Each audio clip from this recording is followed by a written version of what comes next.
ಅಭಿವೃದ್ಧಿ life style ನ ವೀಕ್ಷಕರಿಗೆ ಸ್ವಾಗತ. ನಿಮ್ಮ ಡಾಕ್ಟರ್ ದೀಪಕ್ ಗುರುಜಿ ಮಾಡುವ ಪ್ರಣಾಮಗಳು. ಸೊ ಇವತ್ತಿನ ಸಂಚಿಕೆಯಲ್ಲಿ ಒಂದು ಅಮೇಸಿಂಗ್ ವಿಷಯನ ತಿಳಿಸ್ತಾ ಇದ್ದೀನಿ ನಿಮ್ಗೆ. ಮನುಷ್ಯನ ಆ ಮನಸ್ಸು ಏನಿದೆಯಲ್ಲ, ಆ ಮನಸ್ಸು ನಾವ್ ಹೆಂಗ್ ಬೇಕಾದ್ರೂ ಟ್ರೈನ್ ಮಾಡ್ಕೊಬಹುದು. ಲಾ ಆಫ್ ಅಟ್ರಾಕ್ಷನ್ ಆಗ್ಲಿ, ಲಾ ಆಫ್ ಮ್ಯಾನಿಫೆಸ್ಟೇಷನ್ ಆಗ್ಲಿ, ಇದೊಂದು ಅದ್ಭುತವಾದಂತ ಒಂದು ಟೂಲ್ ಅಂತ ಹೇಳಕ್ ಇಷ್ಟಪಡ್ತೀನಿ. ಸೊ ಇವತ್ತು ನಾನು ನಿಮ್ಗೊಂದು ಎಕ್ಸಾಂಪಲ್ ಕೊಡ್ತೀನಿ. ಆ ಎಕ್ಸಾಂಪಲ್ ಹೇಳೋಂತ ಮುಖಾಂತರ ಆಮೇಲೆ ನಾವ್ ಯಾವ ವಿಷಯನ ಹೇಳಕ್ ಹೊರಟಿದ್ದೀನಿ ಅನ್ನೋದನ್ನ ನೀಟಾಗಿ ಅರ್ಥ ಆಗುತ್ತೆ ನಿಮ್ಗೆ. ಸೊ ಇವಾಗ ನಿಮ್ಗೆ ಒಂದು ಮನುಷ್ಯ ಬರ್ತಾನೆ ಅಂತ ಅನ್ಕೊಳ್ಳಿ. ನೀವೇನೋ ಒಂದು ಕಷ್ಟದಲ್ಲಿ ಇದ್ದೀರಾ, ಅಥವಾ ನೀವೇನೋ ಒಂದು ಪ್ರಾಬ್ಲಮ್ ಅಲ್ಲಿ ಇದ್ದೀರಾ. ನಿಮ್ಗೆ ಸಡನ್ ಆಗಿ ಒಂದು ದುಡ್ಡು ಬೇಕು, ಅಥವಾ ನಿಮ್ ಲೈಫ್ ಅಲ್ಲಿ ಏನೋ ಈಗ ಮೊಮೆಂಟ್ ಅಲ್ಲಿ ತುಂಬಾ ಲೋ ಆಗಿ ನಡೀತಾ ಇದೆ ಅಂತ ಅನ್ಕೊಳ್ಳೋಣ, ಫಾರ್ ಎಕ್ಸಾಂಪಲ್. ಸೊ ಈಗ ನಿಮ್ಮ ಆಪೋಸಿಟ್ ಅಲ್ಲಿ ಇರೋಂತ ವ್ಯಕ್ತಿ ನಿಮ್ ಕೈಯಲ್ಲಿ ಒಂದು ಬಂದ್ಬಿಟ್ಟು ಒಂದು 10 ಲಕ್ಷ ರೂಪಾಯಿ ಚೆಕ್ ಕೊಡ್ತಾರೆ. ಆ ಚೆಕ್ ಬಂದ್ಬಿಟ್ಟು ಇನ್ನೊಂದು 10 ದಿವಸದಲ್ಲೋ 1 ತಿಂಗಳಲ್ಲೋ ಆಗೋ ಅಂತ ಒಂದು ಡೇಟ್ ಹಾಕಿ ಕೊಡ್ತಾರೆ. ಅಂದ್ರೆ ನಾನು ಎಕ್ಸಾಂಪಲ್ ತಗೊಂಡ್ಬಿಡ್ತೀನಿ. ಇವತ್ತಿನ ಡೇಟ್ ಏನೋ ಒಂದು ಡಿಸೆಂಬರ್ ಅಂತಾನೆ ಅನ್ಕೊಳ್ಳೋಣ. ಸೊ ಆ ಡಿಸೆಂಬರ್ 1ನೇ ತಾರೀಕು ನಿಮ್ ಕೈಯಲ್ಲಿ ಚೆಕ್ ಬರ್ತದೆ. ಡಿಸೆಂಬರ್ 10ನೇ ತಾರೀಕು ಕ್ಲಿಯರ್ ಆಗುತ್ತೆ ಅನ್ನೋ ಒಂದು ಡೇಟ್ ಹಾಕಿದ್ದಾರೆ ಅದರಲ್ಲಿ. ಸೊ ಅದ್ರ ಅಮೌಂಟ್ ಬಂದ್ಬಿಟ್ಟು ಒಂದು 10 ಲಕ್ಷ ರೂಪಾಯಿ ಅಂತ ಹಾಕಿದ್ದಾರೆ ಅಂತ ಅನ್ಕೊಳ್ಳೋಣ. ಸೊ ಈಗ ನಿಮ್ಗೆ ಕೈಗೆ ಚೆಕ್ ಕೊಟ್ಟಿದ್ದಾರೆ, ನೀವು ಅದೇ ಪರಿಸ್ಥಿತಿಯಲ್ಲಿ ಇದ್ದೀರಾ ಇನ್ನು. ಬಟ್ ನೀವ್ ಏನ್ ಮಾಡ್ತೀರಾ? ಕೈಗೆ ಚೆಕ್ ಬಂದ ತಕ್ಷಣನೇ ಹೇಳಿ, ನಿಮ್ಮ ಆಲೋಚನೆಗಳು ಏನೆಲ್ಲ ಬರಕ್ ಶುರು ಆಗುತ್ತೆ. ಸೊ 10 ಲಕ್ಷ ಬಂದಿದೆ, 10 ಲಕ್ಷದಲ್ಲಿ ನಾವೇನ್ ಮಾಡ್ಬೇಕು?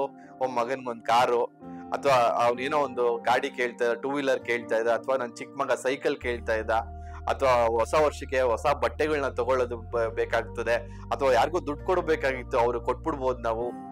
ಆಮೇಲೆ ಇನ್ನೊಂದೇನೋ ಒಂದ್ ಸ್ವಲ್ಪ ಒಂದು ಹೊಸ ಬಿಸ್ನೆಸ್ ಮಾಡ್ಬೇಕು ಅಂತಿದ್ದು, ಅದಕ್ಕೊಂದ್ 1 ಲಕ್ಷ ಇನ್ವೆಸ್ಟ್ ಮಾಡೋಣ.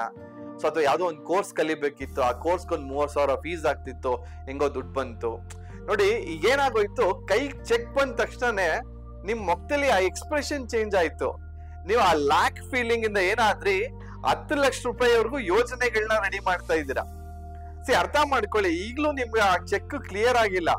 ಬಟ್ ಆದ್ರೂ ಆ ಚೆಕ್ ನಿಮ್ ಕೈಗೆ ಬಂದ ತಕ್ಷಣ ಏನಾಯ್ತು, ನಿಮ್ಮ ಮನಸ್ಸಿನ ಭಾವನೆಗಳು ಚೇಂಜ್ ಆಗ್ತಾ ಬಂತು. ಇಲ್ಲಿ ಏನಾಯ್ತು, ಆ ಲ್ಯಾಕ್ ಮೋಡ್ ಇಂದ ನೀವೊಂದು ಅಬಂಡೆನ್ಸ್ ಫೀಲ್ ಬರಕ್ ಶುರು ಆದ್ರಿ. ಅಂದ್ರೆ ಆ ಲ್ಯಾಕ್ ಮೋಡ್ ಇಂದ ಅಬಂಡೆನ್ಸ್ ಮೋಡ್ಗೆ ಶಿಫ್ಟ್ ಆಯ್ತು. ಅಂದ್ರೆ ನಮ್ಮ ಮನಸ್ಥಿತಿ ಶಿಫ್ಟ್ ಆಯ್ತು. ಸೊ ಅದೇ ರೀತಿ ಇವತ್ತು ನಾನು ನಿಮ್ಗೊಂದು ಅದ್ಭುತವಾದಂತ ಒಂದು ಅಬಂಡೆನ್ಸ್ ಚೆಕ್ ಬಗ್ಗೆ ಇವತ್ತಿನ ಸಂಚಿಕೆಯಲ್ಲಿ ತಿಳಿಸ್ತಾ ಇದೀನಿ. ಏನಿದು ಅಬಂಡೆನ್ಸ್ ಚೆಕ್ ಅಂತಂದ್ರೆ, ಸೊ ಈಗ ನಾನೇನ್ ಹೇಳ್ತೀನಿ, ಯಾರು ಈ ಚೆಕ್ ನ ನೋಡಿಲ್ಲ ಅಂತಂದ್ರೆ ಈ ರೀತಿ ಇರುತ್ತೆ ನೋಡಿ. ಇಲ್ಲಿ ಇನ್ಫಿನಿಟ್ ಬ್ಯಾಂಕ್ ಆಫ್ ಇಂಡಿಯಾ ಅಂತ ಹಾಕಿರ್ತಾರೆ, ಅಥವಾ ಇನ್ಫಿನಿಟ್ ಬ್ಯಾಂಕ್ ಅನ್ನೋದಿದೆ. ಇಲ್ಲಿ ಆ ಹೆಸರು ನಿಮ್ಮ ಹೆಸರು ಅಂತ ಅನ್ಕೊಳ್ಳಿ. ಇಲ್ಲಿ ಭವಾನಿ KP ಅಂತಿದೆ, ಅಥವಾ ಇಲ್ಲಿ ನಿಮ್ಮ ಹೆಸರು ಬರ್ಕೊಬಹುದು. ಇಲ್ಲಿ ಪೇಡ್ ಇನ್ ಫುಲ್ ಅನ್ನೋದಿದೆ. ಅಂದ್ರೆ ನೀವ್ ಏನೇ ಮ್ಯಾನಿಫೆಸ್ಟೇಷನ್ ಮಾಡ್ಕೊಂಡಿದ್ರು ಕೂಡ ಅದು ಪೇಡ್ ಇನ್ ಫುಲ್ ಅನ್ನೋದು ಬರ್ದಿದೆ. ಇಲ್ಲಿ ಮೈ ಮನಿ ಲವ್ಸ್ ಮೀ ಅನ್ನೋದು ಬರ್ದಿದೆ. ಮತ್ತೆ ಇಲ್ಲಿ ಲಾ ಆಫ್ ಅಬಂಡೆನ್ಸ್ ಅಂತ ಬರ್ದಿದೆ. ಇಲ್ಲಿ ಪೇಡ್ ಇನ್ ಫುಲ್ ನೋಡಿ. ಇಲ್ಲಿ ತುಂಬಾನೇ ಒಂದು ವೆಲ್ತ್ ನ ಅಟ್ರಾಕ್ಟ್ ಮಾಡುವಂತ ಕೋಡ್ಸ್ ಇದೆ. 777 ಆಗ್ಬೋದು, 520 ಆಗ್ಬೋದು. ಇದೆಲ್ಲ ವಿಂಡ್ ಫಾಲ್ ಆಫ್ ಮನಿ ಅಂತ ಹೇಳ್ತೀವಿ, ಅಥವಾ ಮನಿನ ಅಬಂಡೆನ್ಸ್ ಮಾಡುವಂತ ಕೆಲವೊಂದು ಕೋಡ್ಸ್ ಕೂಡ ಇದೆ. ಸೊ ಇಲ್ಲಿ ಇಮ್ಮಿಡಿಯೇಟ್ ನೌ ಅನ್ನೋದಿದೆ. ಸೊ ಈ ರೀತಿ ಚೆಕ್ ನ ನಿಮ್ಮ ಹೆಸರಲ್ಲಿ ಒಂದು ಪ್ರಿಂಟ್ ಮಾಡಿ ಇಟ್ಕೊಂಡಿದ್ದೆ ಆದಾಗ ಬಹಳ ಅದ್ಭುತವಾಗಿ ನಿಮ್ಮ ಮನಸ್ಸಿನಲ್ಲಿ ಆ ಭಾವನೆ ಬರುತ್ತೆ. ನಿಮ್ಮ ಅಬಂಡೆನ್ಸ್ ಅನ್ನೋ ಒಂದು ಫೀಲ್ ಬರ್ತದೆ.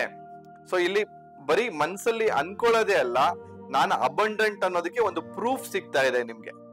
ಸೊ ಈ ರೀತಿ ಏನಾದ್ರು ಚೆಕ್ ಇಲ್ಲ ಅಂತಂದ್ರೆ ನಿಮ್ಮಲ್ಲಿ ಇರತಕ್ಕಂತ ಒಂದು ಚೆಕ್ ನೇ ನೀವು ತಗೊಂಡು ಸೊ ಈ ರೀತಿ ಮಾಡ್ಕೊಬಹುದು. ಇಲ್ಲ ಈ ತರ ಒಂದು ನೀವೇ ಒಂದು ಚೆಕ್ ನ ತಗೊಂಡು ನಿಮ್ಮ ಹೆಸರನ್ನ ಬರ್ಕೊಳ್ಳಿ. ಇಲ್ಲಿ ಪೇಡ್ ಇನ್ ಫುಲ್ ಅಂತ ಬರ್ಕೊಳ್ಳಿ. ಸೊ ಏನೇ ಇಷ್ಟಾರ್ಥ ಇದ್ರು ಕೂಡ ಎಲ್ಲ ನನಗೆ ಮ್ಯಾನಿಫೆಸ್ಟ್ ಆಗ್ತಿದೆ ಅಂತ ಬರ್ಕೊಳ್ಳಿ.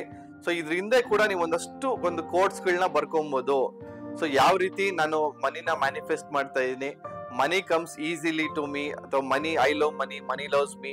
ಸೊ ಈ ರೀತಿ ಕೂಡ ಬರ್ಕೊಬಹುದು. ಅಥವಾ ನಿಮ್ದೇ ಒಂದು ಪ್ರಿಂಟ್ ಆಗಿರುವಂತ ಅಬಂಡೆನ್ಸ್ ಚೆಕ್ ಕೂಡ ನಮ್ಮ ಆಫೀಸ್ ಇಂದ ನೀವು ತರ್ಸ್ಕೊಬಹುದು. ಸೊ ಈ ರೀತಿ ನಿಮ್ಮ ಹೆಸರಲ್ಲೇ ಪ್ರಿಂಟ್ ಆಗಿರುವಂತ ಕಸ್ಟಮೈಸ್ ಚೆಕ್ ನ ತರ್ಸ್ಕೊಂಡಾಗ ಬಹಳ ಅದ್ಭುತವಾಗಿ ಎಲ್ಲೋ ಒಂದ್ ಕಡೆ ಆ ಪಾಸಿಟಿವಿಟಿನ ನೀವು ಅಟ್ರಾಕ್ಟ್ ಮಾಡ್ತೀರಾ. ನೋಡಿ, ಇದು ಅಬಂಡೆನ್ಸ್ ಚೆಕ್. ಸೊ ನಿಮ್ಮ ಹೆಸರಲ್ಲಿ ನೀವೇ ಪ್ರಿಂಟ್ ಆಗಿರುವಂತ ಒಂದು ಕಸ್ಟಮೈಸ್ ಚೆಕ್ ನ ಅಬಂಡೆನ್ಸ್ ನ ಚೆಕ್ ನ ಕ್ರಿಯೇಟ್ ಮಾಡಿ ನೀವು ಇಟ್ಕೊಳ್ಳೋದ್ರಿಂದ ಆ ಫೀಲ್ ನಿಮ್ಗೆ ಇಮ್ಮಿಡಿಯೇಟ್ ಆಗಿ ಬಂದ್ಬಿಡುತ್ತೆ ಅಂತ ಹೇಳಕ್ ಇಷ್ಟಪಡ್ತೀನಿ. ಸೊ ಈ ರೀತಿ ಒಂದು ಸಿಂಪಲ್ ಟೆಕ್ನಿಕ್ ಮಾಡ್ಕೊಂಡು ನಿಮ್ಮ ಇಷ್ಟಾರ್ಥವನ್ನೆಲ್ಲ ಸಿದ್ಧಿ ಮಾಡ್ಕೊಳ್ಳಿ ಅಂತ ಹೇಳ್ತಾ ಇವತ್ತಿನ ಸಂಚಿಕೆ ಮುಗಿಸ್ತಾ ಇದೀನಿ. ವಂದನೆಗಳು.